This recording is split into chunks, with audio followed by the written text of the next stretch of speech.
Ankleshwar cancer દર્દીઓ માટે project નવજીવનનો પ્રારંભ કલેક્ટર નવનાથ ગવહાણીના હસ્તે સેન્ટર બુકલેટનું વિમોચન.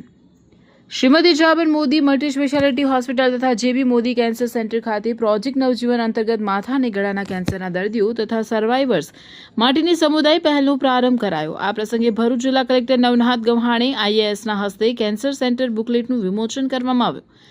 કાર્યક્રમમાં જિલ્લા વિકાસ અધિકારી યોગેશ કાપસે, આઈએએસ અંકલેશ્વર ઇન્ડસ્ટ્રીઝ એસોસિએશનના પ્રમુખ વિમલકાંત જેઠવા સહિત તબીબો, હોસ્પિટલ સ્ટાફ, દર્દીઓ અને કેન્સર સર્વાઇવર્સ ઉપસ્થિત રહ્યા હતા. કલેક્ટર નવનાથ ગવહાણીએ હોસ્પિટલની અદ્યતન તબીબી સુવિધાઓ અને સેવાઓની પ્રશંસા કરી હતી. તેમણે જણાવ્યું હતું કે કેન્સરની સારવાર માત્ર દવા અને આધુનિક ટેકનોલોજી પૂરતું મર્યાદિત ન રહેવું જોઈએ, પરંતુ દર્દીને માનસિક, સામાજિક અને ભાવનાત્મક સહયોગ પણ મળવો જરૂરી છે.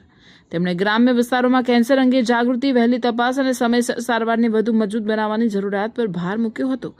સાથે જ માનસિક સ્વાસ્થ્ય, તણાવ નિયંત્રણ અને પરિવારના સહયોગને પણ કેન્સર સારવારનો મહત્વપૂર્ણ ભાગ ગણાવ્યો હતો. પ્રોજેક્ટ નવજીવન હેઠળ શરૂ થયેલી દર્દી સમુદાય પહેલમાં દર્દીઓ અને સર્વાઇવર્સ પોતાના અનુભવો શેર કરી શકશે, તેમજ પરસ્પર માર્ગદર્શન અને માનસિક સહયોગ મેળવી શકશે.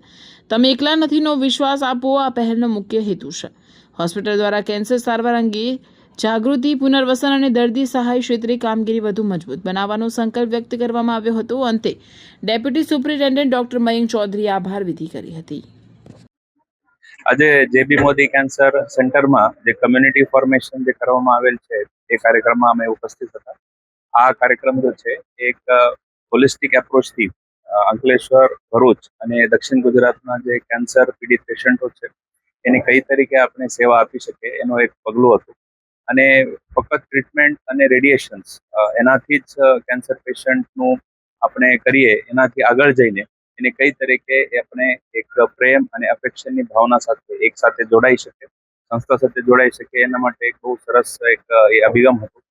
જ્યારે અમે સેન્ટર જોવા આવ્યા ત્યારે અહીંયા એડવાન્સ મશીનરી છે, ટ્રેન સ્ટાફ છે અને એના સાથે કમિટેડ લીડરશિપને લઈને આ સેન્ટર જો છે એ સેવા આપી રહ્યા છે. એમાં અમારે ડિસ્ટ્રિક્ટ એડમિનિસ્ટ્રેશન પણ સપોર્ટમાં છે અને આગળ જઈને આપણા વિસ્તારમાં આવા કોઈ પેશન્ટોની ટ્રીટમેન્ટની જરૂરિયાત હશે કે સપોર્ટની જરૂરિયાત હશે એના માટે આ સેન્ટર એક સેન્ટર ઓફ એક્સલન્સ તરીકે આગળ આવી રહ્યું છે. એ બહુ સમાધાનની બાબત છે અને એ બાબત હું જેબી મોદી કેન્સર સેન્ટરના ટીમને અને લીડરશિપ શુભેચ્છા પાઠવું છું.